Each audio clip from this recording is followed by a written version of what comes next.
Tim and Shar, we're good to go.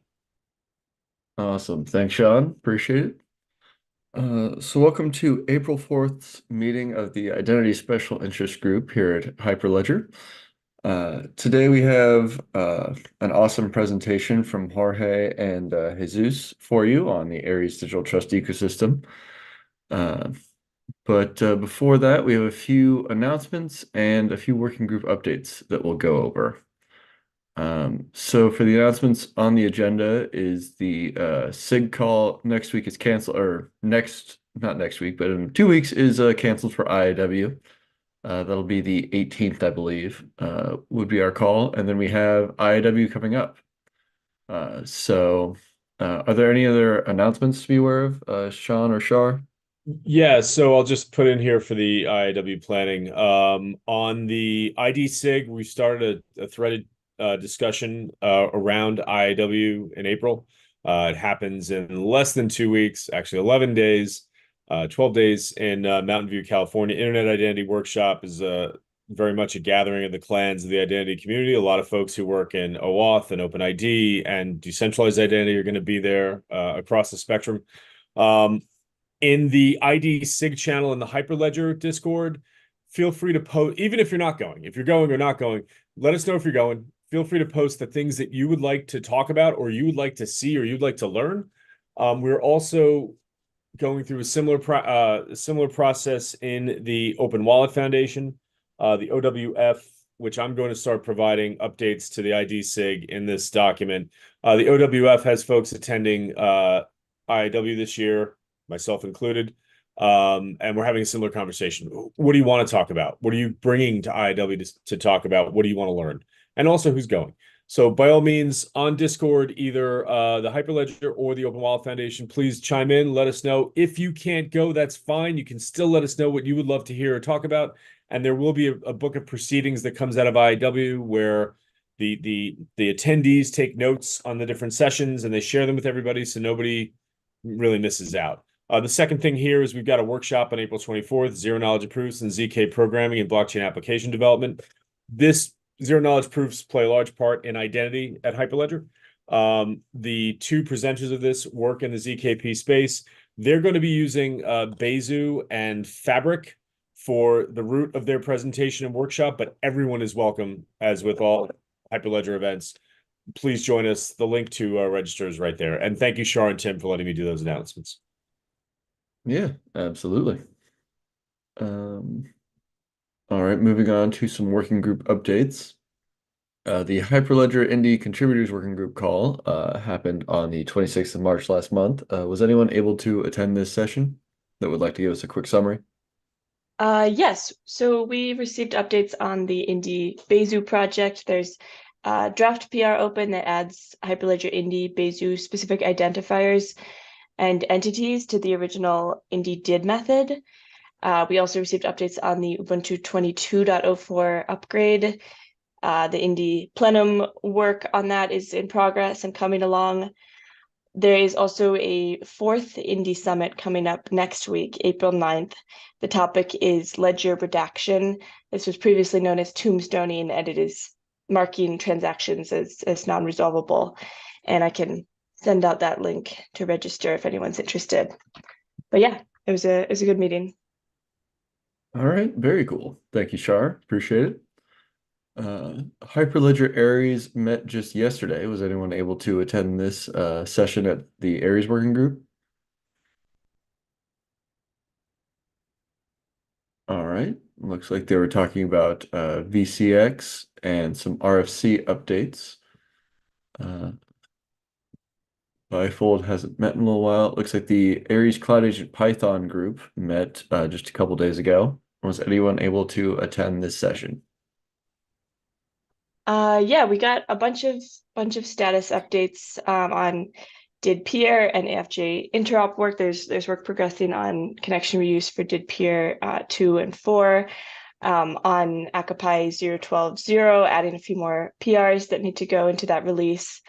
On AnonCreds RS, there are PRs for AnonCreds and CredX concurrently that it looks like will be merged in after the 0.12.0 release is finalized. There's also discussion of logging for multi-tenant agents and defaults around multi-tenant agents. If the current non-multi-tenant agent should just be a multi-tenant agent with one tenant. Akif, I know you were there as well and talked about logging. I'm not sure if you want to give a more in-depth update. Yeah, no, I think you covered it all perfectly. We're talking about maybe Akapai moving to like a default multi-tenanted, I guess, uh, runtime, or I don't know what you want to call that, but yeah, and that there wouldn't be this sort of delineation between a single tenant and multi-tenant mode. So yeah, thanks for that. Yeah, thank you for jumping in. Awesome. No, thank you both for the update. That sounds really interesting. Looks like the maintainers for Aries Cloud Agent Python maintainers meeting happened last week. Was anyone able to attend this session that would have any updates for us? All right. Looks like they were talking about some out of bounds issues and backwards compatibility. Hyperledger and non-creds met last week as well. Was anyone able to attend this session? All right. They're discussing a non-creds v1, and if anyone wants any more information on any of these sessions, the links are all right here, so please feel free to explore on your own. That happened a while back.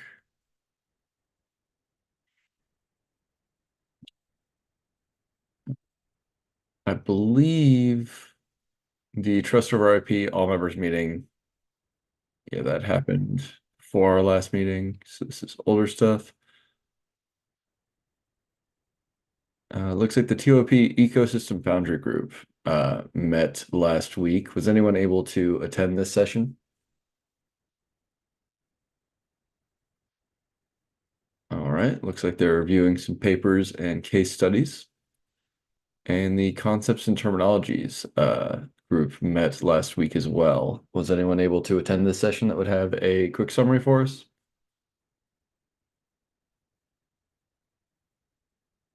All right, looks like they were discussing the Terminology Governance Guide. And again, you can learn more at these links if you're interested.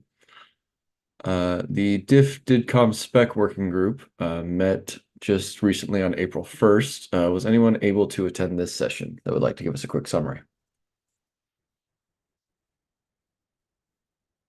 All right, looks like they are prepping for IIW and discussing all things post-quantum, which sounds very interesting.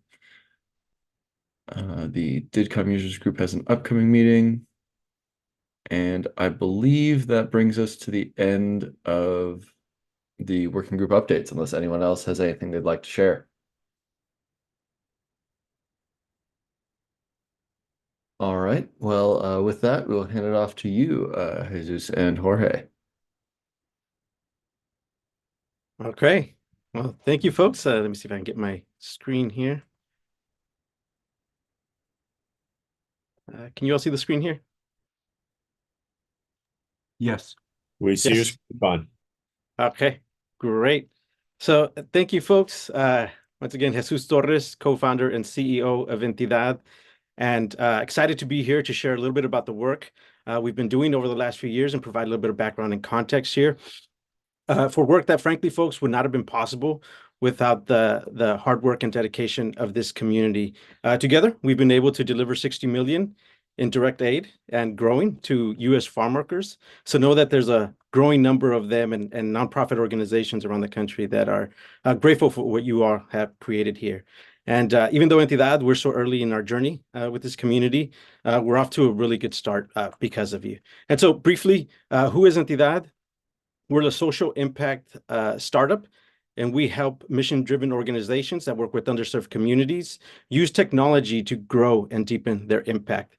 And we emerged out of a volunteer project with a group of nonprofit organizations where we were trying to understand how we could leverage growing digital literacy in their communities to address the plight of farm workers in this country.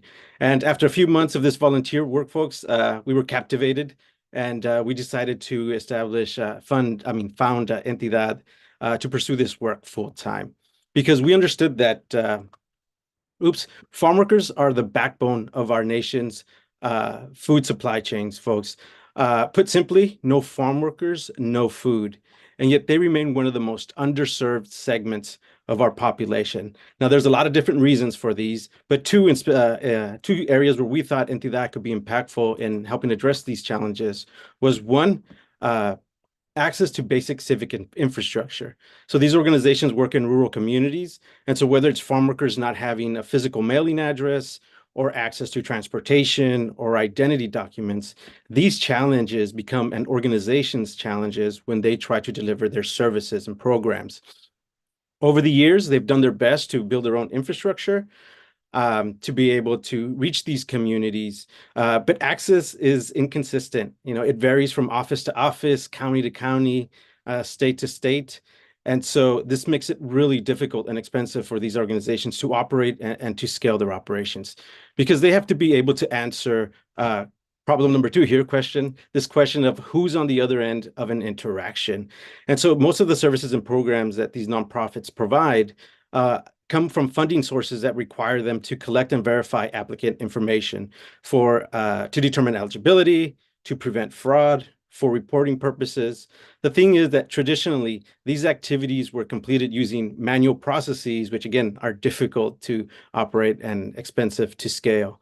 And so the thing is that, what we notice is that, at all of these events, everybody that would show up, all the farm workers that would show up, they all had smartphones in their pockets.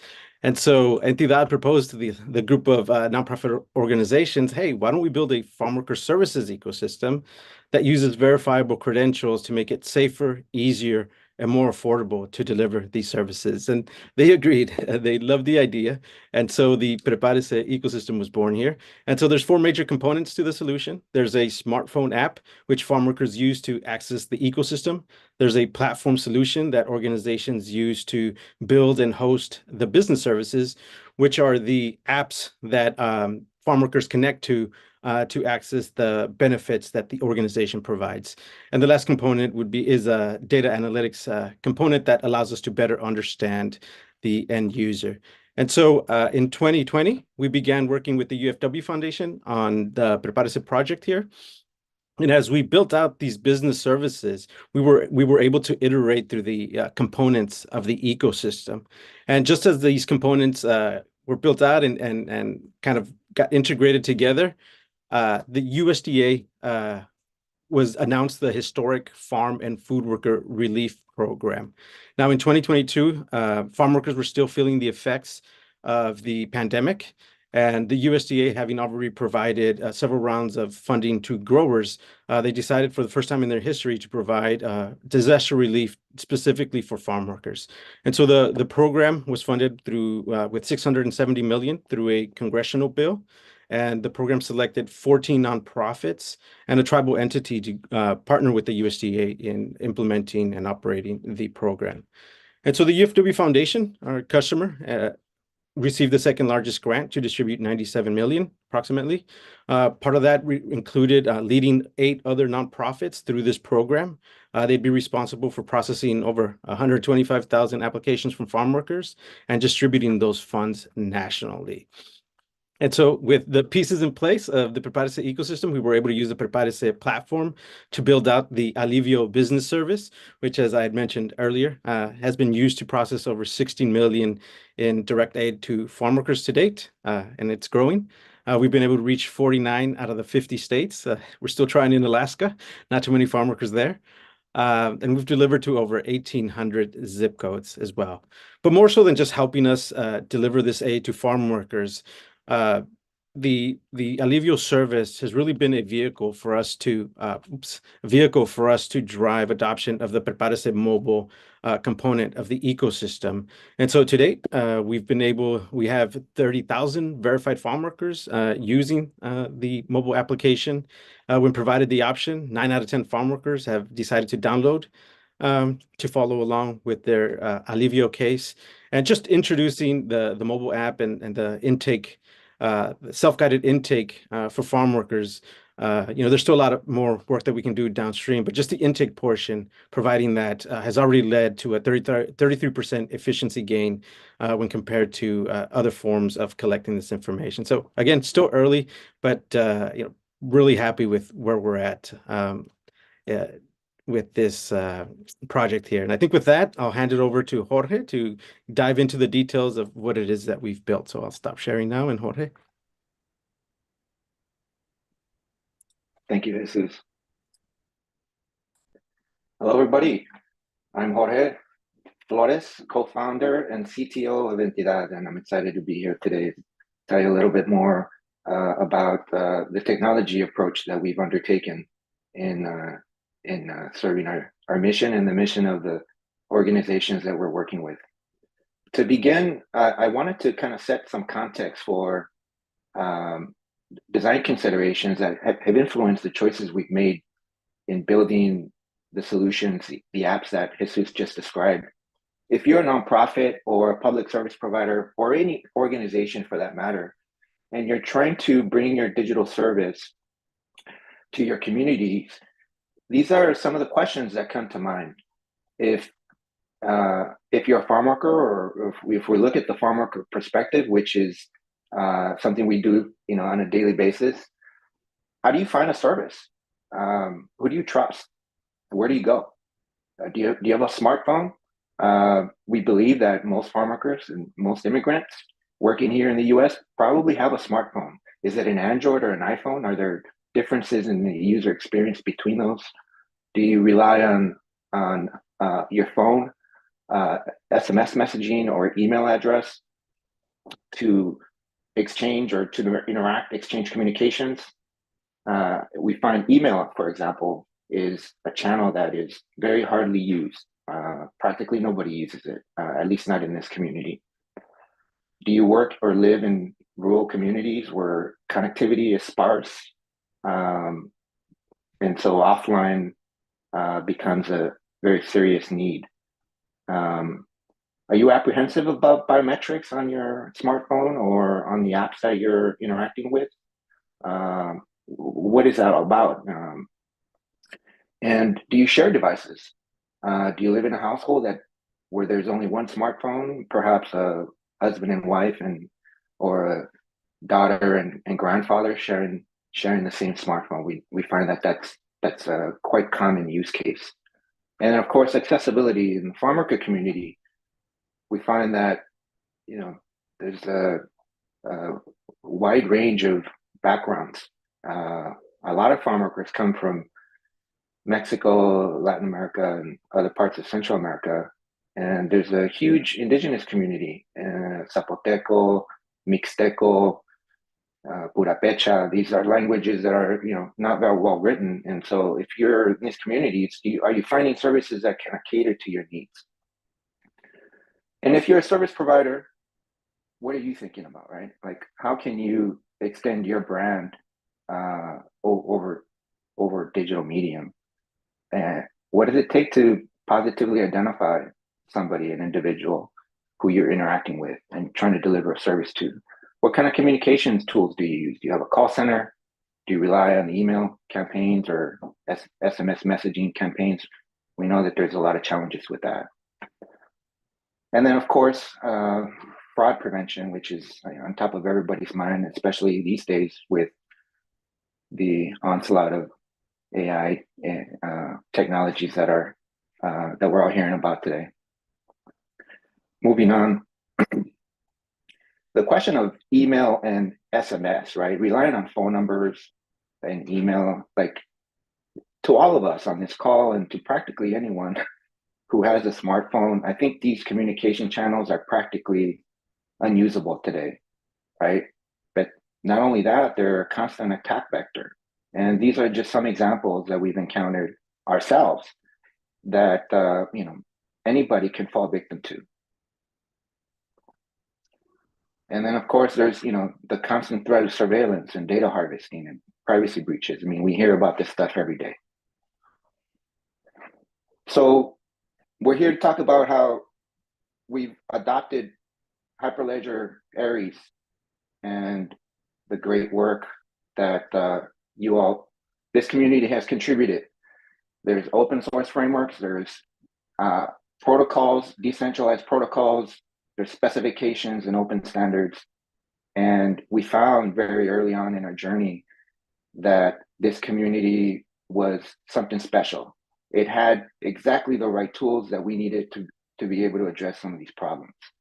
And so we have a minimum viable ecosystem that we're going to demo today that leverages the Hyperledger Aries issue credential presentation, proof presentation protocols, and basic messaging for DIDCOM chat.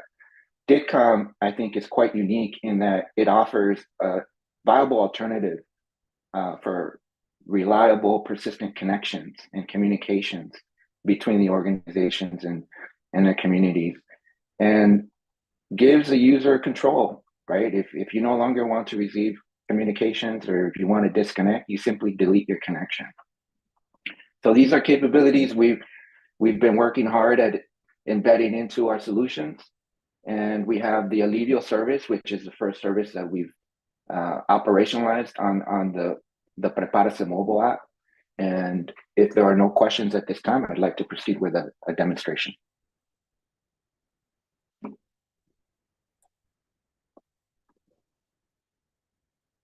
So I have a training instance of the app. I'll walk through two parts of the demonstration. One is the wallet registration or wallet onboarding. And the second would be the actual interaction, the transaction or service delivery of the Alivio service through this medium.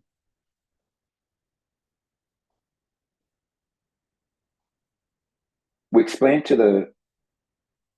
the user what this app is intended for, right? It's intended to make it easier for you to access services,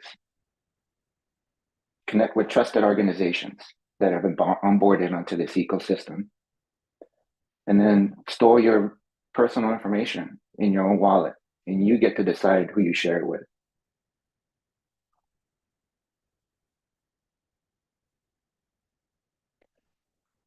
We know that passwordless is an interesting design challenge. Most farm workers and a lot of folks actually don't use password managers, and so we're trying to make this as simple as possible. Today, you have a choice of setting a 6-digit PIN and maybe enabling biometric if you have that turned on your phone or if you're comfortable with it.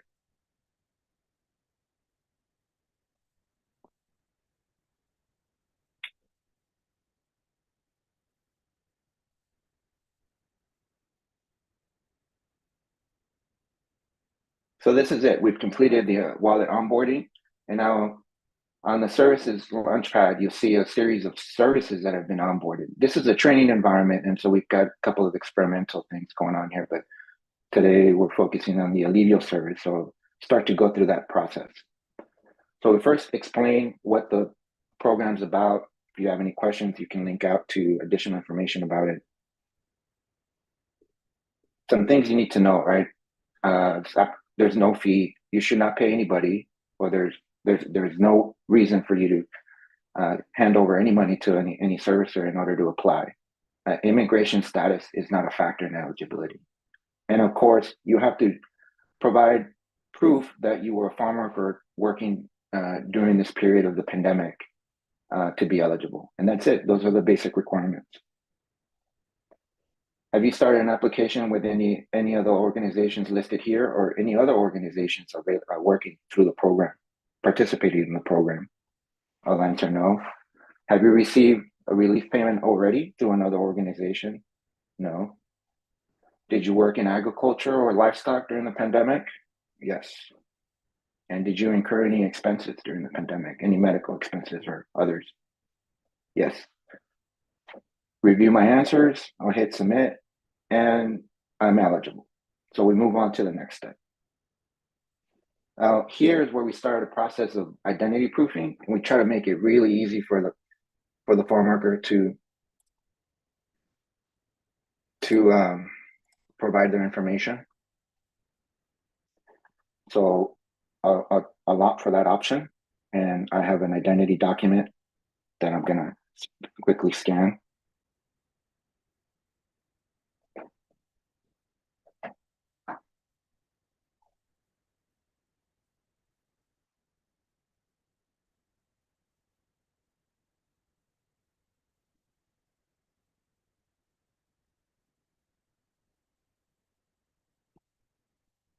So very easily it picked up the information from my identity document. I don't have to fill out any complex forms.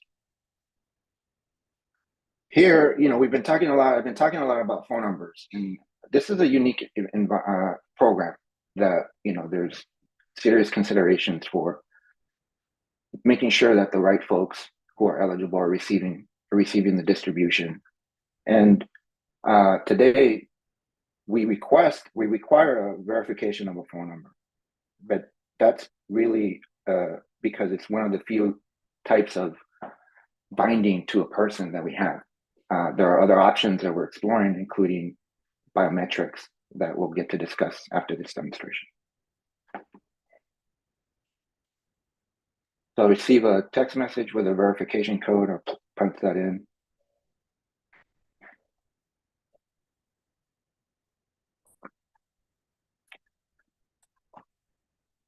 Move on to the next step.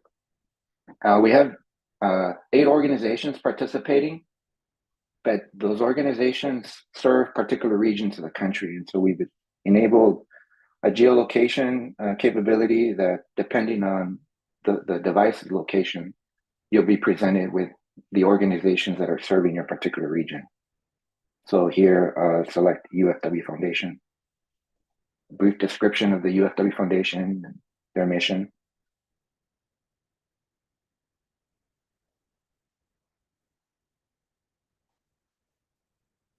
And that's it. My application has been created. I haven't completed all the steps. I still need to be able to complete the, review the proof of identity. And this is just a matter of reviewing what was captured and submitting that. That task was done. And I provide mailing address and proof of employment. I could also engage in real-time chat if I have any questions.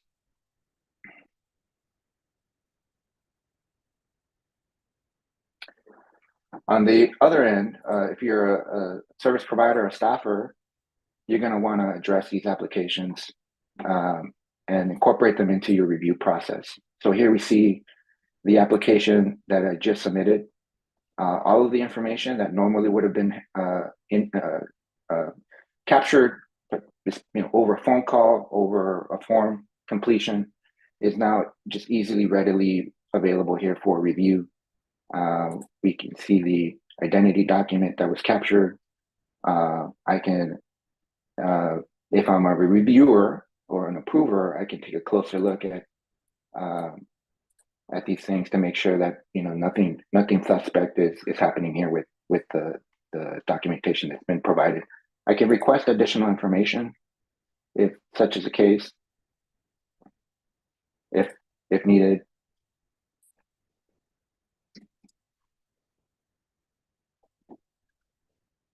And lastly, we have this concept of video chat that we can also share, engage in a more intimate conversation to address any additional needs that might exist. So this is, in a nutshell, the capability, as Jesus said, the efficiency that is gained from this is tremendous. But there are some challenges that we're still working through. The thing here is that the experience, the experience you just witnessed, right? We've been largely influenced by the wallet designs that we've seen from other members of the Aries community. Today we're working on enabling the Cradle framework, which is the wallet engine that is now embedded into this app. So I'll jump to the technical architecture. I'd like to stop for a brief moment. Are there any questions with the demonstration? I was wondering how have farm workers received information about the app? Is it through text messages or other mechanisms? Yeah, so as part of, oh, sorry, go ahead, Jorge. Go ahead, Jesus, go ahead.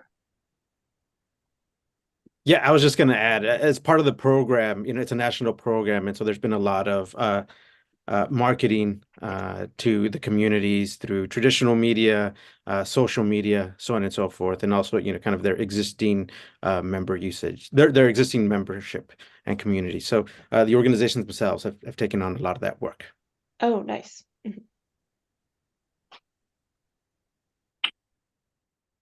So the service we built, this service has been operational since January of 2023. It's a 2-year program, and so we've iterated, quite a lot in the past year and a half. And most recently, we rolled out our Credo implementation. That's part of our FarmWorker Wallet OS framework. So we're building on a low-code stack. We call it the FarmWorker Wallet OS, where all these capabilities that we just demonstrated, we're building on a low-code stack, which is something we're very proud of. The ability for us to wrap these complicated technologies, these emerging technologies, and provides a good experience, a very decent experience for these organizations and for their end users. And Credo is a big part of that, of our roadmap. We want the app to be interoperable with other Aries ecosystems. If you're issuing a non-creds or soon to be supported W3C credentials or SD-JOT, right? Like all of this stuff is going to be increasing the capabilities that we can offer and still provide seamless user experience. We've partnered with Paradigm, which is another Aries implementer, to provide the mediation service, and that allows us to have connectivity or DITCOM message exchange to a mobile device. The mobile device is not a server, and so we need a way to basically relay messages to a device. And so the mediator agent that we're integrating with is hosted by Paradigm. And then the Paradigm Cloud Agent is what we're going to plan to use in order to start to issue and verify credentials as part of the next path in our journey. Some challenges that we've run into, I think, that are noteworthy, and I wanted to maybe highlight for other implementers and for other organizations that are looking at doing something similar. Like, why is Hyperledger Aries and the protocols standards that it offers, why is it a good choice? Well, traditionally, if you're relying on message-based communications over SMS, or browser-based communications that rely on X509 certificates to ensure that the pipe between your browser and the server is encrypted, there are challenges that we've encountered, and these are challenges that anybody would have to address, and you may not necessarily be thinking about these. But if you're buying certificates, not all certificate issuers are alike.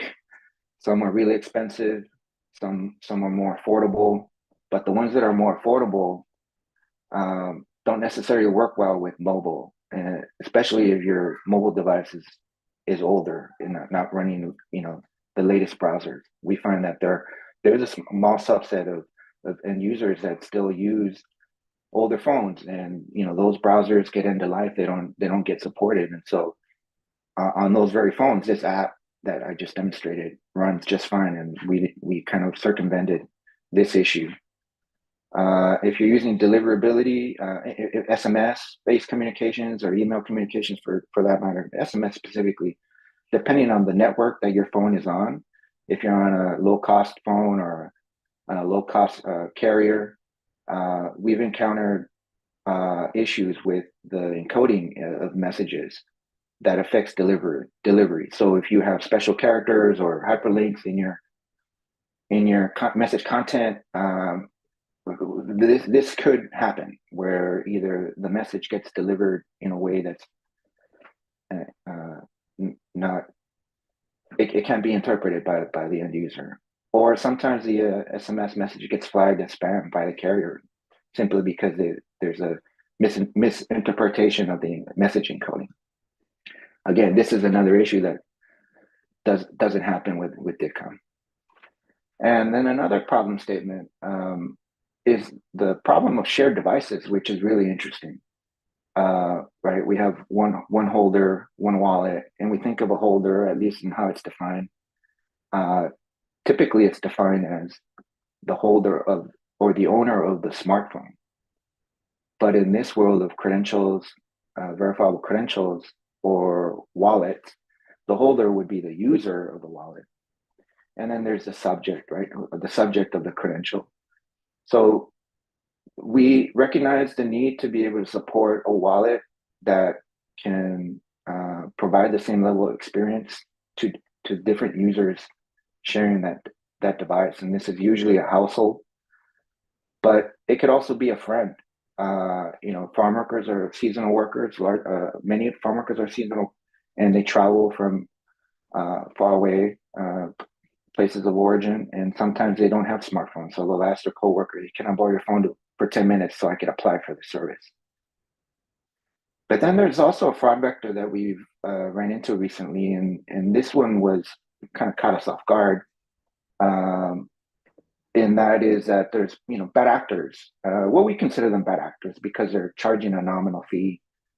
They're charging farm workers to use their own phone to apply on the farm workers' behalf and charging a nominal fee for that. So we recognize the pattern that was suspect and want to bring that up because it does introduce or pose an interesting design challenge with respect to how we implement a wallet and ensure privacy and confidentiality. And then lastly, on a roadmap, interaction patterns are important. And I think today with the version of Credo and the Paradigm agent that we have integrated with, we have full support for 1 and 2 here, out of band and mobile app to browser desktop application. But we are very interested in being able to support close proximity. That's Bluetooth low energy or NFC, contactless offline, especially. I think this is going to be really important. And we have our eye on mobile driver's license and other verifiable credential standards like OpenID for VC that potentially will expand the use cases to app or app to browser within the same device. So I'm aware that the Credo framework and Akapai framework and some of the other frameworks that are available, if not in the Hyperledger Aries community or in the Open Wallet Foundation, these are some of the things that are being looked at. And so we're hopeful that over time we'll be able to have full support for all of these interaction patterns. Jorge, I think we have a couple questions from Brett. Yeah. In the chat. Hey, Brett. Oh, okay. You want me? Yeah. I was gonna have, okay. So my first question is about the underlying structure of the digital credential. Are they functioning as a token solution? Is it a token, a blockchain token? It's not so the credential support that we are incorporating into the app are verifiable credentials. So there are various credential formats that are being developed. The one that is really at the core of Hyperledger Aries is a non-creds. So what we're hoping to do is to provide a capability in Prepárase by modifying the onboarding experience to allow the customer to self-attest their profile, right? In the example of the Alivio service that I demonstrated, there is profile information being captured either manually through a form, which I didn't show, that's the alternate path, or scanning an identity document. And that's important. So what we plan on doing is 2 things. One, we give the option of the farm worker to basically self-issue themselves a self-attested credential in a non-creds format, and then use that to kind of jumpstart the trust establishment dance, with the organization provider. So we don't have to start from scratch. If you land on an app from the App Store, for example, or you're directed through a QR code to a website, you should be able to, start by, presenting your name at the very least to start a conversation. But that self-attested credential will only get you so far, right? Right. If you're applying for a cash distribution service like Alivio is, it's not going to work. You're going to need another, more high assurance credential. And so that's where mobile driver's license potentially will come in, or potentially after a process like the one that we demonstrated, where you do incur the cost of identity proofing an applicant, right? We're uploading employment documents, we're uploading identity documents, potentially additional information. We're also going to be incorporating 3D liveness detection and face matching capability to ease the burden of the shared devices and ease the burden of remembering your passcode. But that will also help in the binding to the credential, right? And so together, I think that this is where we think that the patterns for exchanging information confidentially and giving the user the control, that's ultimately what we're super excited about. That it's not only making things easier for verified organizations, other organizations, the UFW Foundation is, incentivizing this program. But the idea is that the investment they've made into this initiative is going to be leveraged by other organizations that are smaller. They don't have the staff, or they don't have the budgets, right? But here's a low cost, effective tool that they can continue to build on. And so, and just as a suggestion for food of thought, a 3-layered token. We're dealing with credentials here, so like one of the layers would be like a notary public that could be stamped by the foundation or even the government. Just as food for thought. And that's an excellent suggestion. I mean, yeah, three-layered token. And then the next thing is, do you have any metadata management solutions in place, or? In metadata, in what sense? Just as well, just as far as like having like a macro component to it, instead, as opposed to just having a micro component. I'm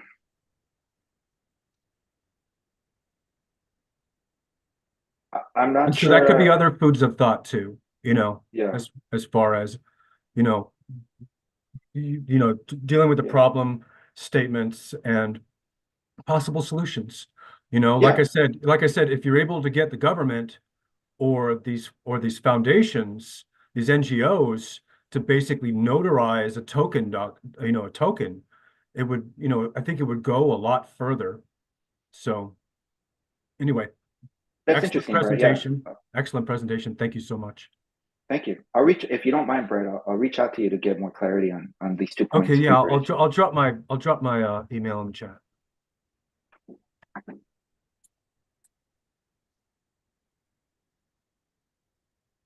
Are there any other questions? I was wondering, so you talked some about the shared devices and delegation. I was wondering, how is the wallet set up when a device is shared between multiple people? Okay, so today we don't have implementation support for multiple people using the same wallet, because today it's just bound to a single person, right? You set a 6-digit PIN.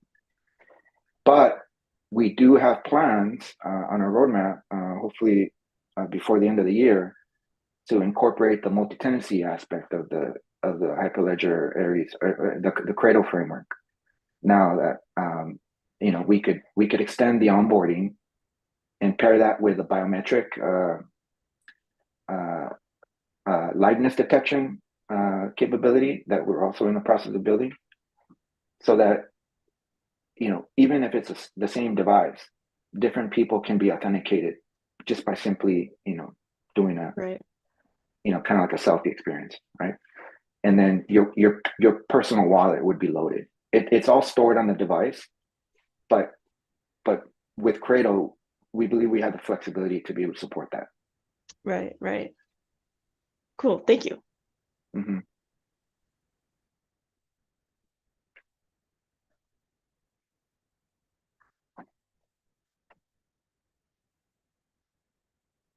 All Oh, right. just real fast, the token would go in the wallet. So that would be Yes. the functionality of the token. Yes. Understood. Thank you, Brad.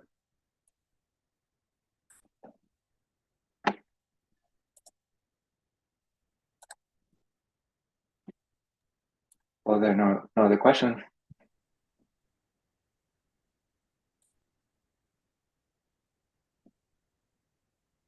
Okay, I guess we'll turn it back to who takes Yeah, you, Tim? absolutely. Tim? No, Okay, there we go. appreciate the both of you for sharing. That was an awesome presentation. That brings us to the end of our working group call. So, as previously mentioned, there will be no call in 2 weeks as usual for IIW. We look forward to seeing you all in a month. Jorge and Jesus, I'm not sure if you'd like to share the slides, but if you'd like to, you can for sure send that to either Shar or myself, and we can post them on the page for today if people want to look over that. Yeah, we'll get those posted for the people who are watching the recording. So thank you so much. Yeah, absolutely. We'll compile the 2 sets of slides and we'll share that hopefully by end of day. Awesome. Thanks. Thank you so much. And thank you Thank you everyone so for joining. much for a great presentation.